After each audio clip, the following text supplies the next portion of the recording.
Hello, my good human. Welcome back to my channel. I'm Luana Rose, a nervous system specialist from thegoodhumanacademy.com. Here on my channel, I talk about all things nervous system regulation, relationship health, and trauma healing. In this video, I'm talking about two types of shame. Shame that is prosocial and healthy. Yes, that's a thing. And the second is toxic shame, shame that is toxic, chronic, and dysfunctional.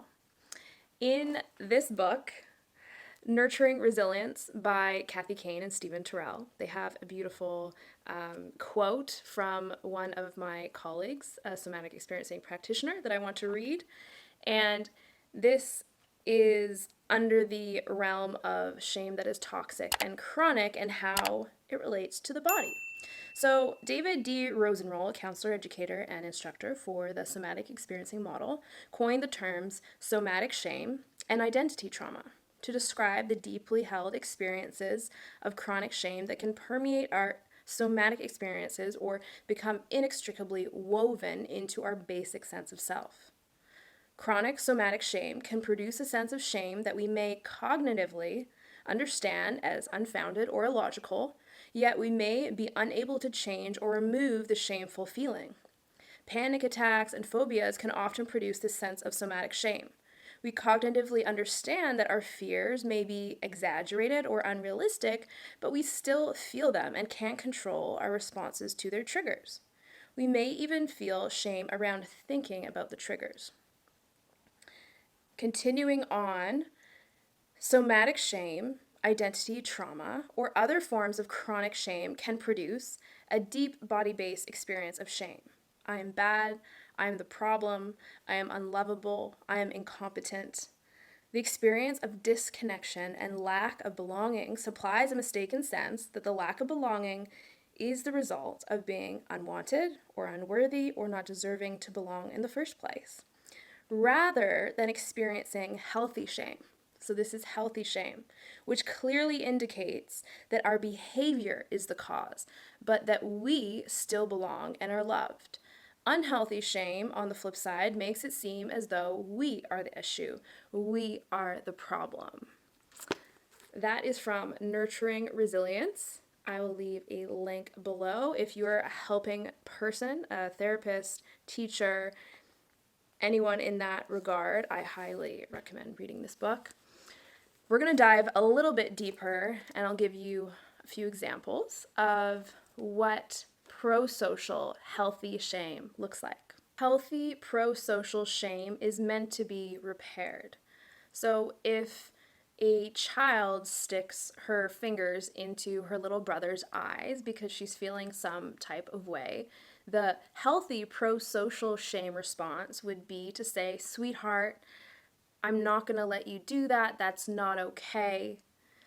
And bring her in for a hug, a repair, and say, even though that behavior is not acceptable here, you are still loved and you belong. And this type of repair in healthy shame sets the context for normal human development, because way back when, and even in primitive cultures and societies now, shame, healthy shame, is a survival response.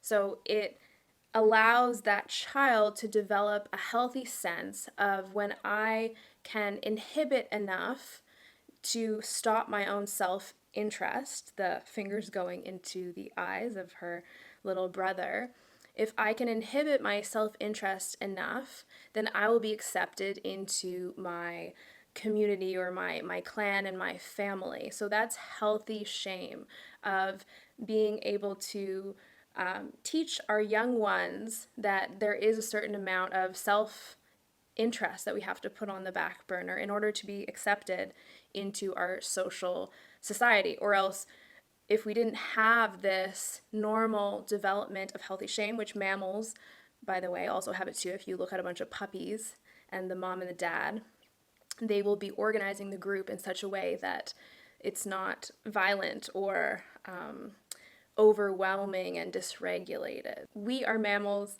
and humans need healthy shame to develop this sense of what's okay and acceptable in society and what is not okay. And that sense of repair and coming back into reconnection after a healthy shame response can actually build a little person, a kid's sense of self-confidence and sense of belonging.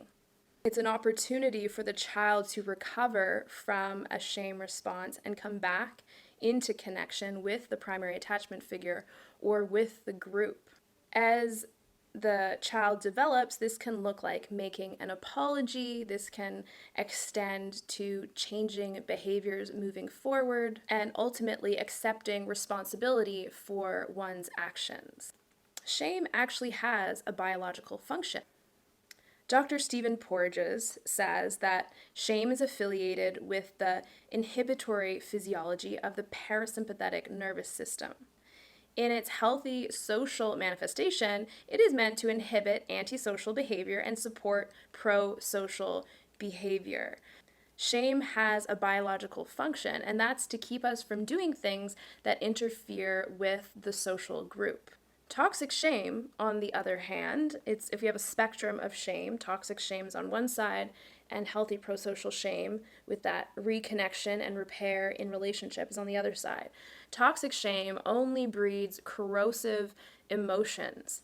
Chronic shaming is in fact humiliation. That's what humiliation is chronically being on the receiving end of toxic, dysfunctional shame. And it's the root of a lot of childhood and developmental trauma.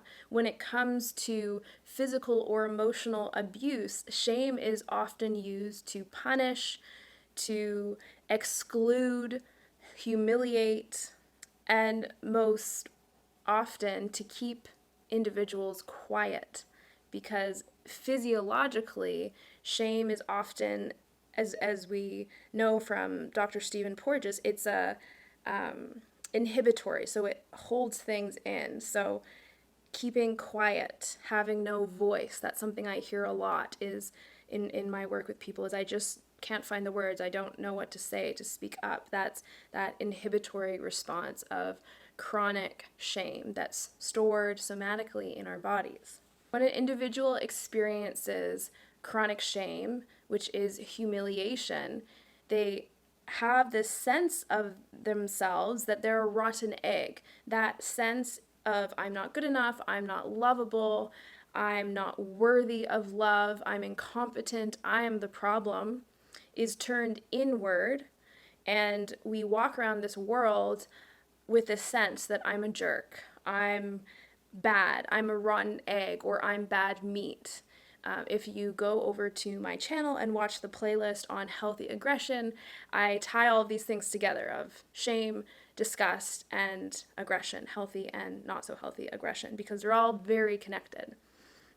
So toxic shame does not do anything for us. There's no reconnection, there's no repair. Toxic shame doesn't do anything to keep our culture and society safe. It's on the opposite end of the spectrum. This is why like public shaming and cancel culture has become so big recently, is because there's a lot of people in this world walking around with somatic shame, unhealed somatic shame. And shame is like a hot potato.